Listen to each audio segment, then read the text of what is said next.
Bonjour et bienvenue au Weekly Insights avec John Plassard.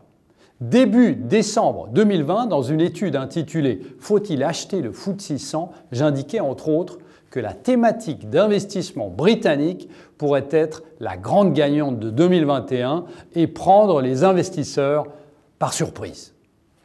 J'avertissais cependant, évidemment, que la véritable clé de voûte de ce pari était qu'il y ait un accord entre Londres et l'Union européenne.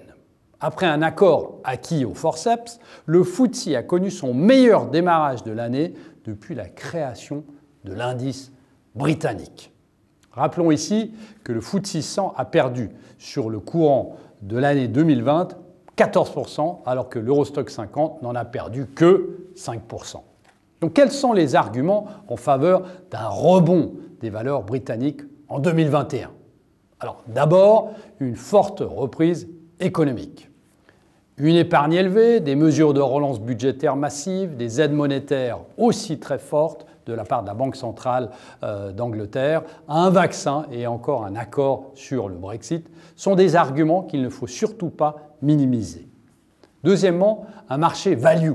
Rappelons que les entreprises du FTSE 100 et 250 appartiennent généralement à des secteurs traditionnels tels que les produits pharmaceutiques, les banques, les exploitations minières et le pétrole et le gaz. Ensuite, il y a la sous-performance du FTSE 100 et 250 par rapport aux autres indices. Ensuite, le marché domestique britannique se traite avec un discount par rapport aux actions du reste du monde. Les valorisations des titres britanniques par rapport aux titres mondiaux sont proches de leur niveau le plus bas depuis 30 ans. Ils se traitent à un discount de près de 40%.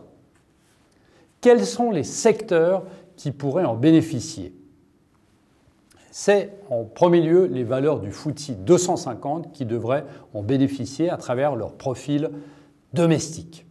Ensuite, plus globalement, on peut citer les banques qui ont vu leur bilan se renforcer ces dernières années. Ensuite, les autres actions britanniques qui ont connu des conditions d'exploitation difficiles en 2020 sont les entreprises liées aux produits de base comme BP, Shell ou encore BHP.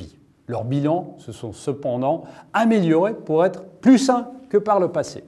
Parmi les autres actions britanniques qui pourraient bénéficier le plus d'une reprise du FTSE, on trouve aussi les détaillants, notamment ceux qui ont réussi à s'adapter au e-commerce et qui ont développé leur profil domestique. Enfin, de nombreuses entreprises britanniques distribuent et vont augmenter aussi des dividendes. Il convient de les inclure dans les performances annuelles du FTSE 100 et du FTSE 250. Quelles sont les prochaines échéances ? Alors, si un accord a effectivement été signé juste avant l'échéance du 31 décembre 2020, plusieurs points restent quelque peu en suspens.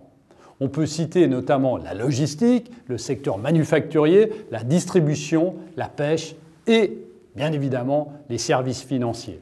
Sur ce dernier point, il y a une éclaircie à l'horizon puisque des discussions auront lieu ces prochains jours qui pourraient apporter un nouvel espoir pour ce secteur crucial. C'est un point positif supplémentaire qui alimente la thématique. Alors, pourquoi hésiter ?